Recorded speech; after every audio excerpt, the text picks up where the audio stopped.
Yes. Hello everyone. Now today we are going to discuss about our first chapter microorganism. Sorry, second chapter microorganism, friend and foe. Now you have seen several kinds of plants and animals. However, there are other living organisms around us which we normally cannot see. These are called microorganisms. Microorganism, it means we can't see them. They are very small in size. That's why they are known as the microorganism. Okay, so microorganism, these very small in size. That's why we can't see them from our naked eyes. For example, you might have observed that during the rainy season, moist bread gets spoiled and its surface gets covered with grayish white patches. Observe these patches through a magnifying glass. You will see tiny black rounded structure. Do you know what these structures are and where do these come from? So in the rainy season, everyone have seen about the bread. Okay, bread को जब हम देखते हैं तो उसके ऊपर greenish patches हमें दिखते हैं. तो दीज ग्रीन पैचेस आर क्या है? वो फंगस. ये क्या है? This is a micro organism. Do you find tiny organism moving around? These observations show that water and soil are full of tiny organisms. Okay, not all of them fall into these categories of microbes. These microorganisms or microbes are so small in size. The microorganisms are very small in size. That's why they are known as the microorganisms. That they cannot see with our unaided eye. Some of these, such as fungus that grow on bread, can be seen with a magnifying glasses. कुछ जैसे bread पे हमें जो fungus है उसको हम magnifying glass से अगर हम ऑब्जर्व करना चाहें तो उसको हम ऑब्जर्व कर सकते हैं, बट उसके लिए भी हमें क्या यूज में लेना पड़ेगा? Magnifying glass. Other can not be seen without the help of microscope. Okay, तो these are very tiny micro organism. That's why तो हम उन्हें केवल उसमें से एक फंगस है जिसको हम मैग्नीफाइंग ग्लास के थ्रू ऑब्जर्व कर सकते हैं, देख सकते हैं. अदर जितने भी और माइक्रो ऑर्गेनिजम्स हैं उनको हम without the help of microscope हम उनको ऑब्जर्व नहीं कर सकते. That is why these are called micro organism और microbes. Okay, microorganisms are classified into four major groups. There are basically four major groups of microorganisms. First is bacteria, fungi, protozoa and algae. Okay, these are microorganisms. They are divided into five categories. First is bacteria, second fungi, protozoa and algae. Some of these common microorganisms are showing. आपको इसके अंदर कई micro organisms की pictures है. ये देखो, these are the microorganism. This is a bacteria. Okay, and this is a microscopic photo. ये क्या है? माइक्रोस्कोप से ली गई फोटो है. तो this is a microscopic photo. These are very tiny microorganisms. ये क्या है? बैक्टीरिया, जिनको हम ऐसे नहीं देख सकते. ये फोटो भी हमने किससे ली है? माइक्रोस्कोप की हेल्प से. These are algae. ये क्या है? हमारी एल्गी है. Chlamydomonas and spirogyra. Okay, these are the example of algae. Now this is protozoa, amoeba and paramecium. Okay, ये आपको अगर आप सिंपल वाटर को लेके भी माइक्रोस्कोप के नीचे जो आपके पॉन्ड वाटर है, लेक वाटर है, उसको ऑब्जर्व करोगे माइक्रोस्कोप के नीचे तो आपको अमीबा, पैरामीशियम आप इजीली ऑब्जर्व कर सकते हो. These are fungi, bread mold, penicillium, aspergillus. Okay, so these are the diagram of microorganisms. ये सारे microorganisms हैं. Now, one more. This is virus. Virus are also microscopic, but are different from other microorganisms. Virus भी microscopic है, उसको भी हम simple eyes से नहीं देख सकते, बट ये क्या है, बैक्टीरिया, फंजाई, प्रोटोजोआ और एंगीजी से क्या है, डिफरेंट रखता है, डिफर करता है. तो that's why virus are also microscopic but different from other micro organism. However, reproduce only inside the cells of the host organisms. ये कहां पे ग्रो करता है, inside the cell of host organism. जो होस्ट ऑर्गेनिज्म है उसकी cell में ही क्या करता है, रिप्रोड्यूस करता है, ग्रो करता है. Which may be a bacterium, plant or animal. Some of the virus are, आपको इसके अंदर कुछ वायरस की फोटोज भी है, देखो यहाँ पर हमारे, these are the viruses. Okay, this is virus and this is also a virus. ये दोनों किसकी फोटो है, वायरस की फोटो है.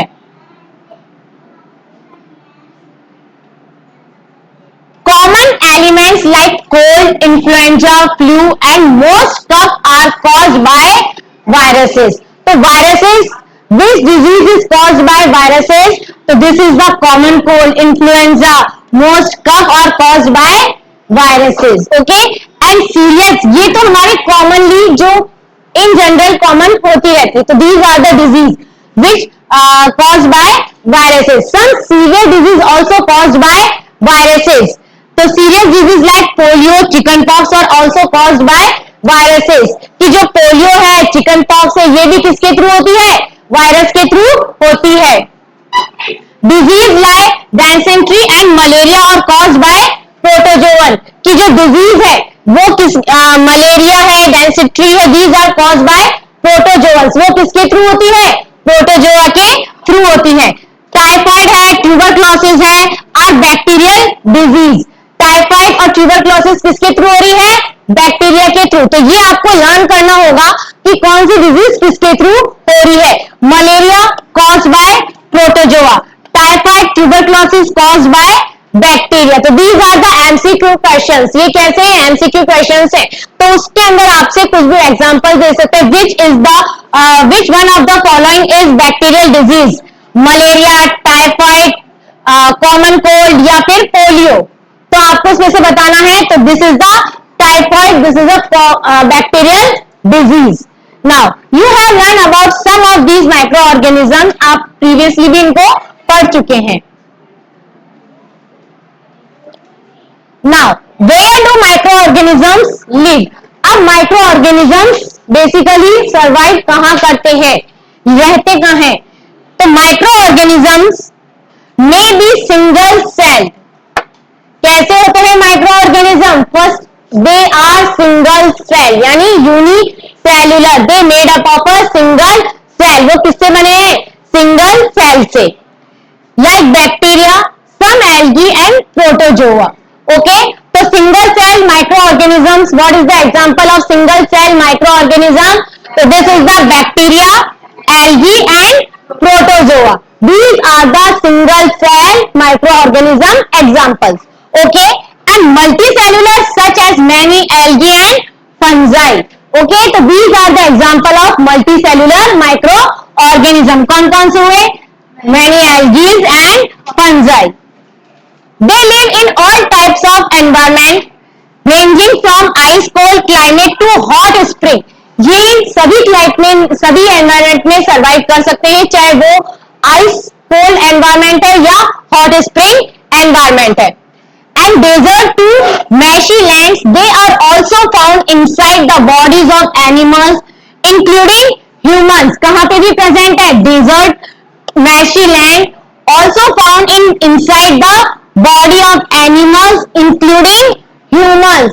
ये यहाँ पर सब जगह प्रेजेंट रहते हैं micro organisms. Some micro organisms grow on other organism while other exist freely. कि कुछ माइक्रो ऑर्गेनिज्म अदर ऑर्गेनिज्म पे भी क्या करते हैं, ग्रो करते हैं. तो दिस इज द, कि कहां पर माइक्रो ऑर्गेनिज्म, मतलब माइक्रो ऑर्गेनिज्म सभी जगह प्रेजेंट रहते हैं. कहां पे आएंगे, आइस कोल्ड हो, चाहे हॉट स्प्रिंग हो, डेजर्ट, मैशी लैंड हो, और ह्यूमन बॉडी हो, इनसाइड ह्यूमन बॉडी में, एनिमल्स में, सब जगह भी ये क्या रहते हैं, प्रेजेंट रहते हैं. नाउ माइक्रो ऑर्गेनिज्म एंड अस. कि माइक्रो ऑर्गेनिज्म और हमारे बीच में क्या रिलेशन है, माइक्रो ऑर्गेनिज्म किस तरीके से हमारे लिए हेल्पफुल है और किस तरीके से लिए हमारे लिए हार्मफुल है। ओके, तो first of all we read about the micro organism like as a friend, कि माइक्रो ऑर्गेनिज्म हमारे फ्रेंड कैसे कैसे वो हमारी हेल्प करते हैं। Microorganisms play an important role in our life. Some of them are beneficial in many ways, whereas some other are harmful and causes disease. Let us study about them in detail. Okay? Now, friendly microorganism. First of all, we study about friendly microorganism. Microorganisms are used for various purposes. They are used in the preparation of curd, bread and cake. तो जैसे हम curd को अगर हम simple milk से curd बनाते हैं, दही जमाते हैं, तो उसके लिए हम क्या यूज में लेते हैं, micro organism. And this is the lactobacillus micro organism. कौन सा माइक्रो ऑर्गेनिज्म है, लैक्टोबैसिलस। तो it is very helpful for making of curd. तो लाइक दिस कि कर्ड हमारे लिए वैसे ही हेल्पफुल है, तो माइक्रो ऑर्गेनिज्म कौन सा उसमें, लैक्टोबैसिलस। तो इट मींस कि ये माइक्रो ऑर्गेनिज्म ह्यूमन बींग्स के लिए क्या कर रहा है, हेल्प कर रहा है। तो this is a helpful microorganism. Some use in bread and cake, कि अगर हम ब्रेड बना रहे हैं, कोई केक बना रहे हैं, तो उसमें भी हम क्या यूज में ले रहे हैं, माइक्रो ऑर्गेनिज्म लाइक यीस्ट। तो इसके थ्रू भी हम क्या कर रहे हैं, वो माइक्रो ऑर्गेनिज्म भी क्या कर रहा है, हमारी हेल्प कर रहा है। तो they are microorganism have been used for production of alcohol. Alcohol के प्रोडक्शन में भी हम माइक्रोऑर्गेनिज्म क्या करते आ रहे, यूज में लेते आ रहे काफी टाइम पहले से ही। They are also use in cleaning of the environment. For example the organic waste, vegetable peels, remains of animals faeces are broken down into harmless and usable substances by bacteria। कि जो micro organism है, कुछ micro organism क्या करते हैं, environment को clean करने में भी क्या करते हैं, हेल्प करते हैं। कि मतलब हम क्या कर सकते हैं कि ये जो ऑर्गेनिक वेस्ट है, इन सारे ऑर्गेनिक वेस्ट को एक बिग होल के अंदर उनको हम क्या कर सकते हैं, रख के उसको कवर कर सकते हैं। तो आफ्टर दैट कि जब हम उसको कवर कर देंगे, हम उसको किसमें देखेंगे, वो इस एक फर्टिलाइजेशन, एक हम यूं कह सकते हैं कि वो किसमें कन्वर्ट हो जाएगा, एक मैन्योर में कन्वर्ट हो जाएगा due to the micro organism. जितने भी ऑर्गेनिक वेस्ट है, कौन कौन से ऑर्गेनिक वेस्ट, वेजिटेबल पील्स है, रिमेन्स है, एनिमल पीसेस है, वो सब क्या है, जितने भी ये जो वेस्टेज है ऑर्गेनिक वेस्ट, इनको हम क्या करें, एक बड़े होल के अंदर डाल के उसको कवर करें। तो आफ्टर दैट कुछ टाइम बाद जब हम ऑब्जर्व करेंगे, तो they are convert into a manure. And manure is good for soil. Manure क्या है, सॉइल के लिए, एग्रीकल्चर के लिए बहुत ज्यादा हेल्पफुल है। तो दैट्स व्हाई ये सॉइल फर्टिलिटी के अंदर भी क्या कर रहे हैं, हेल्प कर रहे हैं, और एनवायरमेंट के साथ क्या कर रहे हैं, क्लीन भी कर रहे हैं। Recall that bacteria are also used in the preparation of medicines. In agriculture, they are used in increasing the soil fertility by fixing nitrogen. Manure की तरह तो हेल्प करेंगे, साथ में सॉइल फर्टिलिटी में भी, और bye fixing nitrogen, nitrogen fixation के अंदर भी क्या कर रहे हैं, हेल्प कर रहे हैं।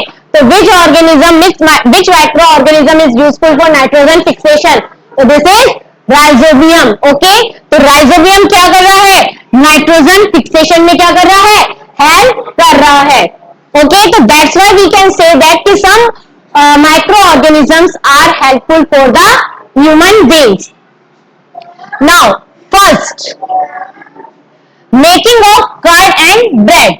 You have learned in class 7 that milk is turned into a curd by bacteria. Okay, तो अभी हमने जैसे पढ़ा कि मिल्क कर्ड में कन्वर्ट हो रहा है, कर्ड में। तो curd contains several micro organism, of these the bacterium lactobacillus. तो this is the bacteria which convert milk into the curd. Lactobacillus किसको कन्वर्ट कर रहा है, मिल्क को किसमें कन्वर्ट कर रहा है, कर्ड के अंदर कन्वर्ट कर रहा है। Promote the formation of curd. It multiplies in the milk and convert it into the curd, ये क्या करेगा लैक्टोबैसिलस की हम एक 1 स्पून, ओनली 1 स्पून हम किसमें ऐड कर रहे हैं मिल्क में, तो ये only 1 spoon when we add into the milk, this milk is turn into a curd. तो हाउ इट इज पॉसिबल, तो because if we add 1 spoon of curd in the milk, now in the 1 spoon we add some microorganism, this is lactobacillus. Now in a particular temperature, in a temperature this lactobacillus जो lactobacillus है ये क्या करेगा reproduce करेगा and making their more copies, और ज्यादा वो reproduction करेगा, copies बनेगा, that's why milk is turned into the curd. वो milk किसमें convert हो जाएगा, कर्ड में convert हो जाएगा. Bacteria are also involve in the making of cheese. Okay, bacteria को हम और किसमें यूज में ले रहे हैं, मेकिंग ऑफ चीज, चीज बनाने में भी हम बैक्टीरिया की यूज में ले रहे हैं बैक्टीरिया को. Pickles and many other food items, तो बैक्टीरिया किस किस में हेल्प कर रहा है, मेकिंग ऑफ चीज, pickles and many other food items, वो सब बनाने में भी क्या कर रहा है बैक्टीरिया हमारी हेल्प कर रहा है. An important ingredient of rava, suji, idli and bhatura is curd. Can you guess why bacteria and yeast are also helpful for fermentation of rice, idli and dosa batter?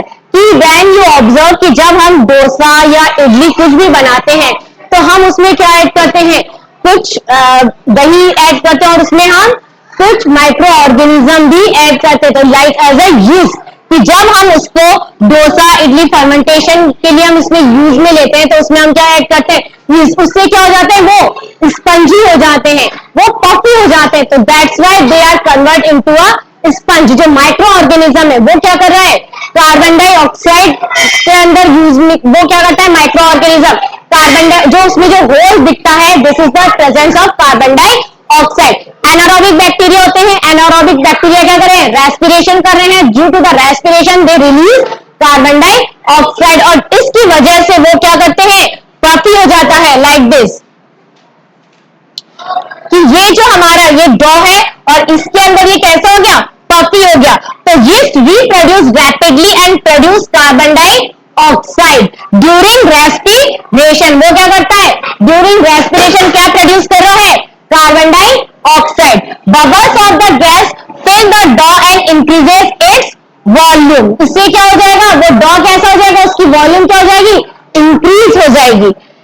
This is the basic of the use of yeast in the baking industry for making breads, pesticides and cake. Bread, pastries and cake. Pastries, cake और bread को बनाने के लिए भी हम क्या use में लेते हैं, yeast को हम यूज में लेते हैं. Okay? Remaining chapter we will continue our next lecture. Thank you.